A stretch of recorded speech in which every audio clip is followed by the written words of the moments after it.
Hello everybody, and one thing I have been asked a lot is what is making Tryndamere so overpowered? Why is Tryndamere so overpowered? And so here we go, here's Masters Plus and here's Tryndamere sitting at the 8th highest pick with a 52.24% win rate. This puts him at nearly the same pick rate and nearly the same win rate as Shen. Now Shen is getting nerfed next patch, but Tryndamere isn't. Why is Tryndamere doing so well? Why is he overpowered? The easiest way to start with this whole Tryndamere thing is to go into lethal tempo. Why is Tryndamere so overpowered?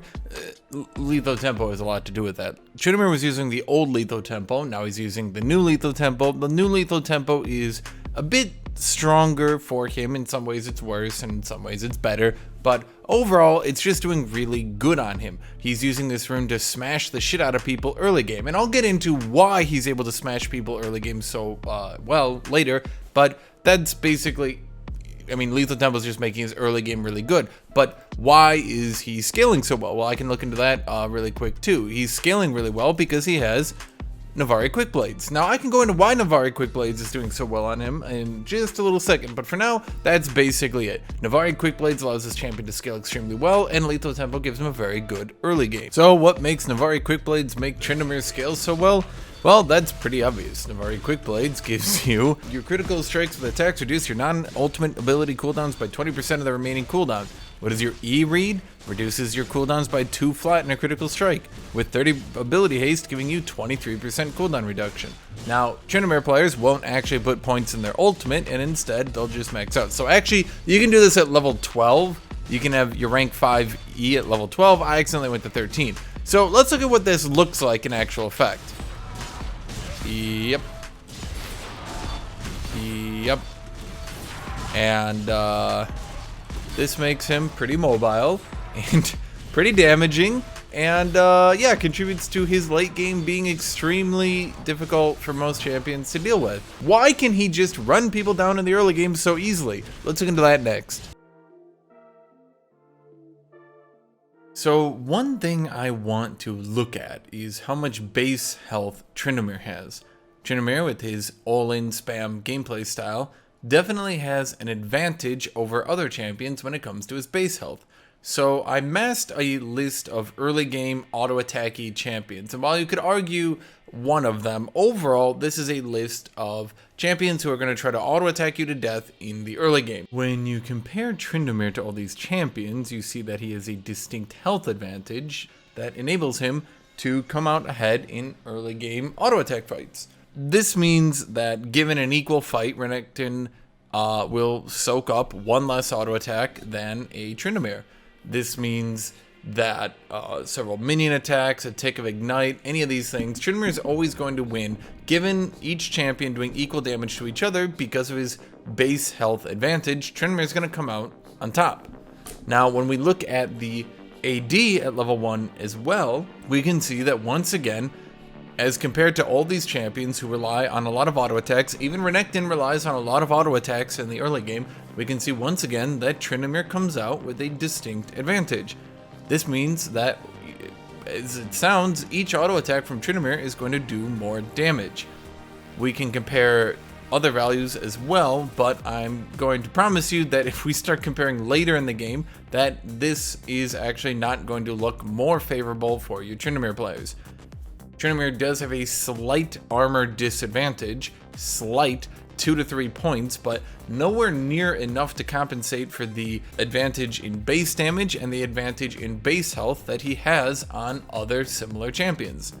To be blunt, this means that Tryndamere, just based on these two values, can run up and stat check basically everyone in the early game, even early game minded champions like Renekton. He can run up and he can stat check them and just win purely on the fact that he does more damage with more HP.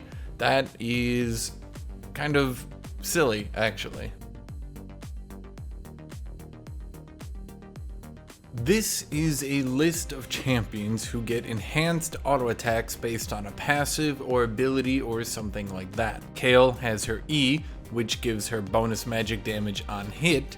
Tahm Kench has his passive, which once again gives him bonus magic damage on hit. Gwen has her passive, which gives her percent health damage on hit and her E, which gives her more attack speed and more magic damage on hit. Set has his passive, which gives him a harder hitting second attack, the right hook, which means after every auto attack he gets a second, faster, more damaging auto attack.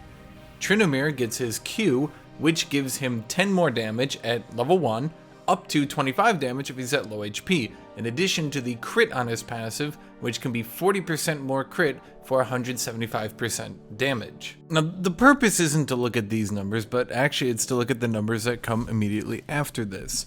Immediately after this, we can see that all these champions are given a lower base damage than the champions we saw previously because they get on-hit damage. That's kind of just how Riot has always balanced things. They give you cool abilities that add damage to your champion, but in return you get lower damage abilities, so, you know, it kind of equals out in the end. However, there are a few champions who kind of stick out. Gwen, and more importantly, Tryndamere. Now, Gwen has had balance issues and she's been nerfed and dealt with in the past, but Tryndamere got his base damage buffed a bit ago, which I've gone into or I'll go into by this point. And with that buff and with the buff to his other things, we can see that Tryndamere actually has extremely high damage compared to these other champions with high damage, and actually he is going a little bit over the top. I mean, when you compare it to these other champions, it's just not even close. Now, look, you can say that Kayle has her E, which, you know, gives her an auto reset. You can look at Tahm Kench and say he's got his Q. You can look at Gwen and you can say, oh, well, she's got her E, and you can look at Set with his E. You know, you can say all these things, but there's something that a lot of people overlook on Tryndamere that I'll get into in a bit. But for the most part, we can just look at the auto attacking here, and we can see that actually Tryndamere's base damage is really high. He gets a lot of damage from his passive, from his Q, and compared to any of these other champions, he's kind of very over the top, just statistically, just on the numbers. This stuff is pretty over the top. So this goes to a bad faith argument a lot of Tryndamere players have. They argue that Tryndamere needs this high base damage, and they argue that he needs the crit and he needs all that stuff because he doesn't have any damaging abilities, or he relies on auto attacks more so than other champions. But I actually find that to be, again, a pretty bad faith argument. Tryndamere's Spinning Slash has 80 base damage plus 1.3 bonus AD. Now, my runes I took here, and we can see I have no damage runes. I have the attack speed rune, I have lethal tempo. We only have one damage rune, okay? 80 damage plus 1.3 bonus AD. To put this into perspective, Jax's Leap Strike is 1.0 bonus AD plus 65. So this is far more damaging than Jax's Leap Strike. Now, if I'm on lower HP, I'll get more damage from my Q, which will then feed into Spinning Slash. So I'm only arguing the full health Tryndamere Spinning Slash. So when we're talking about this champion compared to other auto attack champions, and your argument inevitably will likely be that, oh, but he doesn't have much damage from abilities, we can see here that actually he does. Something that often doesn't get mentioned enough is Tryndamere's casino gameplay style. Now, while that seems obvious, what it isn't really talked about and isn't obvious is the fact that he forces his opponents to go to the casino. When you fight against Tryndamere, you have to deal with the fact that he is pulling the slot machine and he can RNG his way into a victory. That means that a lot of people are forced into an unfavorable situation where, realistically, you have to gamble. If you take the correct play and he just RNGs a victory, you look dumb.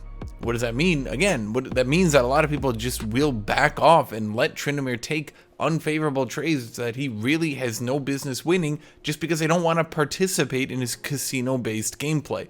I actually think that that's extremely unfair. You shouldn't ever be fighting a champion who can force you to play the slot machine or he gets an advantage. That's conceptually, just when you think about that, you must gamble or Tryndamere gets an advantage. That doesn't make sense, and that doesn't make sense to have in a competitive game like this anymore. So in total, what does this all mean? Well, it means that with lethal tempo being so powerful early game, Tryndamere can use his extraordinarily high base damage, his high damaging E, and run people down in the early game with very fast, very high damage auto attacks. What does this mean in the late game? This means that Tryndamere can gap close literally every 2 auto attacks.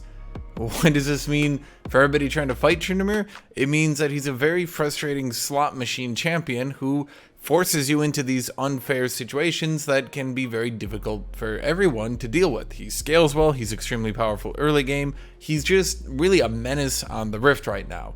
And that's why Tryndamere is so broken. So, that's it.